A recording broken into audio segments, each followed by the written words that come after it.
Todo inicia con una joven llorando por la pérdida de una muñeca mientras suplica desesperadamente que algo se detenga, cantando "Está sola y siente frío". Esta joven llamada Sonia se encuentra aterrada y con marcas extrañas en su piel, sentada en su cama. Luego, un joven entra en su habitación preocupado, preguntándole cómo se siente, ya que su madre mencionó que no había podido dormir, y aunque él trata de calmarla ofreciéndole comida, las luces empiezan a parpadear y el llanto de Sonia regresa. De pronto, Sonia ve la figura de una niña vestida de blanco detrás del joven y desesperada toma un cuchillo, apuntando hacia donde vio el fantasma. Él intenta tranquilizarla, asegurándole que no hay nada ahí, pero Sonia insiste entre llantos que la niña está en todas partes y la arrastra a lugares horribles. Mientras el pánico aumenta, Sonia se corta el cuello con el cuchillo ante los ojos del joven, quien desesperado intenta salvarla sin éxito, y antes de morir Sonia fija su mirada en una tétrica muñeca de porcelana en el rincón de la habitación. 4 años después, en una iglesia, una niña llamada Judith se prepara para su primera comunión mientras su madre y su hermana Sara la observan orgullosas. Esta ceremonia es interrumpida por la llegada de Rebe, una joven rebelde que capta la atención de los presentes e ignorando las críticas, se sienta junto a Sara, quien le reclama por su tardanza. Después, Sara le pregunta si encontraron quién las lleve a la discoteca esa noche, y tras discutir brevemente sobre ello, una monja las interrumpe y pide a Rebe que salga de la iglesia. Más tarde, en una celebración, Sara y su madre conversan con su tía, quien les pregunta si se están habituando bien al pueblo, ya que se han mudado recientemente, y lanza comentarios malintencionados sobre su trabajo en el matadero de su familia, al que ingresaron por problemas económicos. Luego, Sara se aleja molesta cuando su tía comienza a presumirles el regalo que su hija recibió por su comunión, y poco después, cuando Sara escucha a su tía burlarse del vestido de su hermana, finge derramar jugo sobre ella, comentando sarcásticamente lo barata que parece la tela. Seguido a esto, mientras los niños se toman fotos, Judith, que no tiene una muñeca de comunión como las demás, recibe un rosario de su madre, lo que provoca burlas de los otros niños. Tras tomarse la foto, Sara trata de animarla jugando con ella, pero una mujer extraña y desesperada se acerca preguntando si han visto a su hija, Marisol Bertrán, que vestía un traje de comunión similar. Sin embargo, antes de que puedan responder, un hombre aparece bruscamente y se lleva a la mujer, dejando a Sara y su familia confundidos, ya que nadie más les prestó atención. Esa noche, la familia recibe una llamada donde se les informa que ambos padres tendrán que trabajar horas extras, lo que preocupa a su padre, quien sugiere recurrir al sindicato. Sin embargo, su madre lo disuade, temiendo represalias de su hermana. Después, mientras hablan sobre esto, Sara se prepara para salir con Rebe, pero su padre, desconfiando de ella, le advierte que debe regresar antes de la 1 de la mañana. Antes de salir, su madre le pide también que saque la basura, y Sara encuentra allí el rosario de su hermana. Por lo tanto, enfadada, va a confrontar a Judith, quien confiesa que no quería un rosario, sino una muñeca. Sin embargo, Sara le recuerda que el rosario lo hizo su padre, por lo que debe guardarlo. Tras esto, Judith le confiesa que no le gusta el pueblo porque la gente es rara, y con pesar, Sara responde que, en realidad, los raros son ellos. Más tarde, Sara se encuentra con Rebe, y tras un altercado con su prima, suben al auto de un joven llamado Tano para ir a la discoteca. Allí, Rebe le recuerda su plan, que es conocer a un chico de la ciudad, asegurarse de que Tano las lleve a casa y disfrutar de la noche. Sara repite el plan riendo, hasta que Rebe le ofrece la mitad de una pastilla, y aunque duda, termina aceptándola. Después, las chicas pasan la noche bailando, fumando y bebiendo. Tras rechazar los avances de Tano, Sara hace contacto visual con un chico que le interesa, aunque él desaparece sin acercarse. Minutos después, descubren que Tano se ha ido sin ellas, y deben pasar autos en la ruta para volver a casa. Sin embargo, nadie se detiene. Ante esto, Sara sugiere regresar a la gasolinera para llamar a su padre, sabiendo que la castigarán de todos modos, pero prefiere eso a seguir caminando en la oscuridad. Sin embargo, Rebe se opone a esto, advirtiendo que si su padre descubre lo que hicieron, el castigo será peor. En ese momento, un auto se detiene, y Rebe reconoce al conductor, llamado Chivo, el vendedor de drogas del pueblo, por lo que rechaza su oferta. Sin embargo, Sara ve al chico que le interesó antes en el auto y convence a Rebe de subir. Sin embargo, pronto se da cuenta de su error cuando Chivo comienza a hacer comentarios desagradables e insinuaciones vulgares, invitándolas a terminar bien la noche. La situación empeora cuando Chivo sale de la carretera y toma un camino de tierra, por lo que Rebe, alarmada, exige que se detenga. Solo entonces, Pedro, el chico por el que Sara subió al auto, le pide a su amigo que regrese a la carretera y deje de bromear con ellas. Esto hace que Rebe se enoje y comience una discusión con Chivo, que es interrumpida por un grito de Sara, quien asegura ver a una niña vestida de blanco en medio del camino. Cuando el auto frena y no encuentran a nadie, Sara insiste en que vio a una niña, pero el conductor, molesto, cree que está tratando de vengarse por la broma anterior, y le pregunta a Rebe si le contó sobre la niña, a lo que ella responde que no. Confundida, Sara les pregunta a qué se refieren, y como nadie le explica, baja del auto para adentrarse en el bosque a buscar a la niña, temiendo que esté perdida, por lo que los demás la siguen. En el bosque, Sara encuentra el cadáver de un perro colgado de un árbol, y Pedro le explica que es una práctica común en el pueblo cuando los perros ya no pueden cazar. Ahí mismo, Sara encuentra una muñeca tirada en el suelo y está convencida de que pertenece a la niña que vio. Sin embargo, los demás no le le creen, y Chivo, molesto, amenaza con dejarla allí si no vuelve al auto, por lo que debe regresar. No obstante, Sara recoge la muñeca y de pronto escucha un sonido extraño que la detiene momentáneamente, aunque Rebe la apura para seguir. De vuelta en casa, Sara entra en silencio para no despertar a su familia, y al llegar a su habitación encuentra a Judith despierta, quien al ver la muñeca le pregunta si es para ella. Frente a esto, Sara lo niega diciendo que debe devolverla, y Judith en venganza la amenaza con contarles a sus padres que llegó tarde. Sin embargo, Sara lo soluciona prestándole sus revistas de adolescentes. A la mañana siguiente, el padre de Sara la regaña por llegar tarde, sin embargo Judith la defiende, mintiendo para calmar la situación. Además, su madre también la reta por prestarle las revistas a su hermana, hasta que en ese momento Sara vomita inesperadamente. Luego, tras ducharse, nota una extraña marca en su brazo, pero la ignora y sale para reunirse con Rebe, quien tiene un golpe en el ojo. Cuando Sara le pregunta qué pasó, ella minimiza el incidente y le sugiere salir juntas. Entonces, Sara le comenta que irá a ver al padre Manuel para mostrarle la muñeca, por si él sabe a quién pertenece. Debido a esto, Rebe finalmente le cuenta que en el pueblo circula una historia sobre una niña con un vestido blanco de comunión, que quienes la ven están malditos. Sin embargo, Sara no se preocupa ya que está segura de que vio algo real en el bosque. Más tarde, ambas se cruzan con la prima de Sara y su amiga, quienes insultan a Rebe, mencionando que es igual a su madre, quien se acostaba con hombres a cambio de drogas, lo que causó que abandonara el pueblo. Además, la prima amenaza con hablar con su madre para que despidan a sus padres del trabajo. A pesar de las advertencias de su amiga, aún preocupada por lo que vio, Sara va a la iglesia para hablar con el padre Manuel. Allí, le pregunta si todas las niñas de la comunión regresaron bien a casa, ya que vio a una niña en el bosque. Ante esto, el sacerdote, irritado, la regaña, pero su actitud cambia cuando Sara le muestra la muñeca, y aunque parece reconocerla y se asusta, insiste en que no sabe nada. Mientras tanto, Rebe llega a su casa, donde su padre, bebiendo frente al televisor, le pide más cervezas, ignorándola por completo. De vuelta en su casa, Sara guarda la muñeca en su armario y decide tomar una ducha, notando que la marca en su brazo ha crecido. Luego, mientras se peina frente al espejo, este se abre solo, aunque inmediatamente piensa que fue un descuido, y vuelve a cerrarlo. Sin embargo, en ese momento, la cortina de la ducha se cierra de golpe, provocándole un fuerte sobresalto. Asustada, Sara se acerca a la ducha para investigar, pero no encuentra nada, y de pronto las luces comienzan a parpadear, mientras las puertas de un armario comienzan a sacudirse. Antes de que pueda reaccionar, un fantasma con el rostro en descomposición aparece detrás de ella y le agarra la cabeza, haciéndola gritar. Un instante después, Sara se encuentra sumergida en un pozo oscuro, con el agua subiendo rápidamente a su alrededor, y desesperada, grita mientras una niña intenta sumergirla hacia el fondo. Al escuchar los gritos de Sara, sus padres tratan de abrir la puerta del baño, y cuando su padre finalmente logra derribarla, encuentran a Sara inmóvil en la bañera. Poco después, sus gritos logran hacerla reaccionar, aunque aún siente que se ahoga. Tras tranquilizarse, Sara toma un té mientras su madre insiste en llevarla al médico. Ante esto, Sara lo rechaza, diciendo que solo se le bajó la presión. Su padre, en cambio, convencido de que consumió drogas, la reta y la castiga, prohibiéndole salir de casa por un mes. Al día siguiente, tras dejar a su hermana en la escuela, Sara se encuentra con Rebe y le cuenta lo sucedido. Preocupada, le pregunta si las drogas que tomaron la noche anterior podrían haber sido la causa, aunque Rebe le recuerda que solo tomaron una mitad de la pastilla cada una y que ella no ha tenido ningún problema. Sin embargo, cuando Sara le muestra la marca en su brazo, Rebe se asusta al notar que tiene una similar en su hombro. Alarmadas, ambas creen que las pastillas estaban en mal estado y deciden buscar a Chivo para preguntar. Cuando lo encuentran en su salón de máquinas arcade, las lleva a su oficina y les asegura que sus drogas son de buena calidad. Explica que las marcas probablemente se deban a una reacción por haber mezclado la pastilla con hierbas. Mientras salen, Sara sugiere ir al médico para estar seguras, pero Rebe insiste en que no es necesario, diciendo que pronto expulsarán las sustancias y las marcas desaparecerán. Luego, Pedro, quien trabaja en el arcade, se acerca y tras invitarla a salir, le pregunta a Sara si ha sabido algo más sobre la muñeca, a lo cual ella responde que no. Desde su oficina, Chivo la sigue con la mirada, preocupado, ya que él tiene una marca similar a la de ellas en su pecho. Esa noche, tras discutir con su padre y encontrarlo borracho en el sofá, Rebe decide ir a un bar. En el baño, alguien golpea el cubículo contiguo y pensando que necesita papel, se lo pasa por debajo de la puerta. Al salir, escucha más golpes, pero no encuentra a nadie, y de pronto las luces comienzan a parpadear, mientras que las puertas se abren y cierran violentamente hasta que ve a la niña fantasma y huye inmediatamente. Afuera del bar, llama a Sara en pánico desde un teléfono público diciendo entre llantos que tenía razón. Sin embargo, su llamada es interrumpida por una extraña voz que canta: "La niña se ha perdido, está sola y tiene frío, ya su piel se habrá podrido", y en cuanto las luces comienzan a parpadear, el fantasma aparece repentinamente y la ataca. Sara, por su parte, se asusta ante la falta de respuesta e intenta salir para ayudarla, pero su padre se lo impide, obligándola a escapar por una ventana con la ayuda de su hermana. Mientras tanto, Rebe se ve atrapada en un túnel que la lleva a un pozo de agua donde la niña trata de ahogarla. Afortunadamente, Sara la encuentra desmayada en la cabina cabina telefónica, logra despertarla y entre llantos, Rebe confirma que la maldición es real, por lo que ambas deciden ir a advertir a Chivo y Pedro en ese momento. Simultáneamente, en la sala de juegos, Pedro le pide a Chivo quedarse a dormir y él lo permite. Poco después, en su oficina, Chivo intenta tocarse cuando la electricidad comienza a fallar y escucha ruidos extraños desde la sala de máquinas. Entonces, decide salir a ver qué sucede y nota que las máquinas comienzan a encenderse solas, por lo que, armado con un palo, se enfrenta a la persona que está jugando con él. No obstante, de un momento a otro, ve al fantasma de la niña, lo que lo hace huir aterrorizado en su coche. Una vez en el camino intenta calmarse, sin embargo, en ese momento ve el rostro podrido de la niña en la parte trasera de su auto, lo que le hace perder el control del auto, provocando que choque. Sara y Rebe casualmente ven el accidente y se apresuran a ayudarlo, aunque lo encuentran gravemente herido, y antes de morir, Chivo menciona a la niña. Posteriormente, ambas son interrogadas por la policía, hasta que Pedro llega y llora al ver a su amigo muerto, por lo que Sara y Rebe lo abrazan. Poco después, los tres se dirigen a la oficina de Chivo para hablar de lo que está pasando, y Pedro les cuenta que esta maldición ya había ocurrido antes con las hermanas Muñoz. Al escuchar esto, Sara comienza a preguntarse qué sucedió, y sus amigos le cuentan que ambas se suicidaron tras ser acosadas por la niña. Sin embargo, una de ellas tenía un novio en el pueblo, por lo que deciden ir a hablar con él. Al día siguiente, Sara lleva a su hermana a la escuela, y en el camino ignora la advertencia de su tía sobre que todos saben que estuvo en el lugar del accidente. Luego se reúne con Rebe y Pedro para hablar con el exnovio de una de las hermanas Muñoz, quien resulta ser el joven del principio.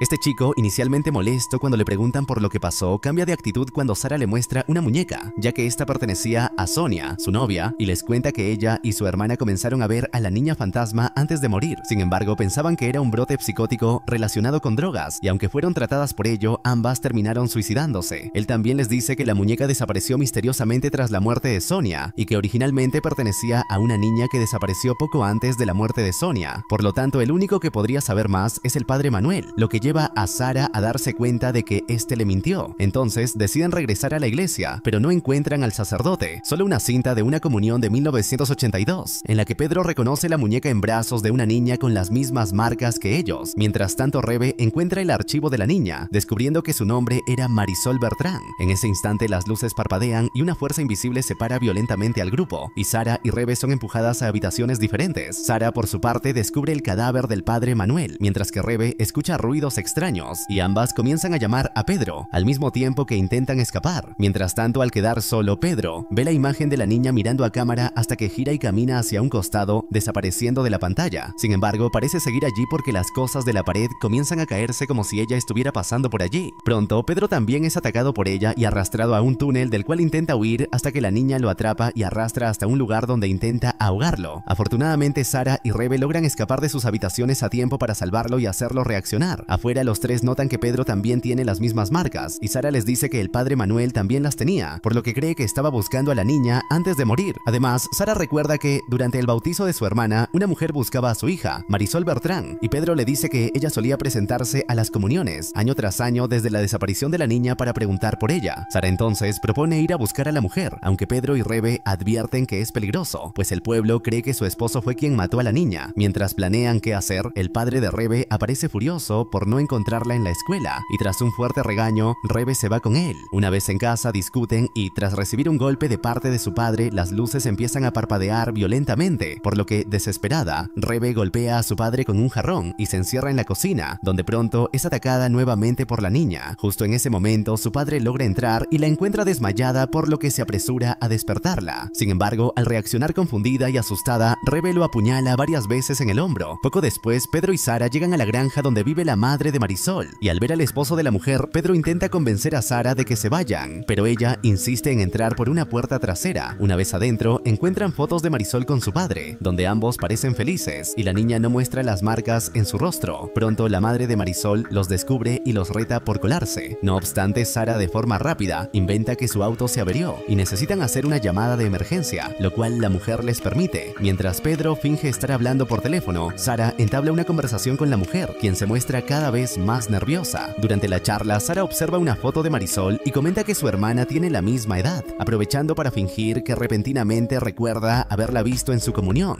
A pesar de esto, la mujer niega que fuera ella, pero cuando nota las marcas en el brazo de Sara, su actitud cambia drásticamente. Acariciando el rostro de Sara con una expresión de angustia, la mujer murmura que debe estar sufriendo, dejando entrever que algo más profundo y perturbador está ocurriendo. Luego, le cuenta que su hija fue marginada por el pueblo debido a las marcas y nadie quería acercarse a ella al punto que tampoco querían tocarla. Entonces, Sara pregunta por su esposo, a quien el pueblo culpa de la desaparición de Marisol, pero la mujer le asegura que él amaba a su hija y que Marisol desapareció cerca de las ruinas, por lo que alguien debe habérsela llevado. En ese preciso momento, el padre de Marisol está a punto de entrar en la casa, por lo que Pedro, preocupado, apresura a Sara para que se marchen rápidamente. Mientras se retiran, Sara le promete a la madre que harán todo lo posible para encontrar a su hija. De regreso, Sara comenta a Pedro que está convencida de que el padre de Marisol no es culpable, lo que implica que alguien más en el pueblo debe ser el responsable de lo ocurrido. Después, decide llamar a su casa para avisar que llegará tarde. Sin embargo, al responder, Judith le dice que sus padres no están en casa. Tras cortar la llamada, Pedro, preocupado, le pregunta a Sara si todo está bien, y en ese instante están a punto de besarse cuando de repente escuchan un sonido raro desde afuera. Al salir, se encuentran con Rebe, quien, entre lágrimas y con las manos cubiertas de sangre, les cuenta lo que ha hecho. Además, sintiéndose aterrada por lo que acaba de suceder, Rebe asegura que no puede soportarlo más. Ante esta situación, Sara, tratando de consolarla, le recuerda lo que han averiguado, convencida de que solo necesitan encontrar a Marisol para que todo termine y puedan regresar a la normalidad. Más tarde esa noche, los tres se dirigen a las ruinas y Pedro, al escuchar el sonido del agua, decide seguirlo, mientras Sara, distraída por un ruido en la entrada de un túnel, se acerca para escuchar una melodía proveniente del fondo. Justo cuando parece que va a entrar, Rebe la alcanza y ambas se encuentran a Pedro frente al túnel donde Rebe fue llevada por la niña antes. Al entrar allí, llegan al mismo lugar donde estuvo Rebe y de repente, la linterna comienza a parpadear. Pronto, una fuerza sobrenatural arrastra a Pedro por uno de los túneles, mientras que Sara es succionada hacia un pozo en el suelo, y aunque Rebe intenta sujetarla, también es empujada hacia atrás, incapaz de detener su caída. Dentro del pozo, un lugar en el que Sara también había estado durante el primer ataque de la niña, descubre el cadáver en estado de descomposición de Marisol, que se mueve y gruñe de manera aterradora. Sin embargo, para sorpresa de Sara, la niña no la ataca. En cambio, se abraza a ella, buscando consuelo en medio de la angustia. Recordando las palabras que la madre de Marisol le había dicho acerca de que nadie quería tocarla, Sara encuentra el valor necesario para devolverle el abrazo. En ese momento, el agua en el pozo comienza a subir, y cuando Sara queda completamente sumergida, tiene una visión del pasado, donde Marisol camina sola por los túneles, cae accidentalmente al pozo y muere ahogada. Luego, el agua finalmente comienza a bajar, dejando a Sara frente al cadáver inmóvil de Marisol.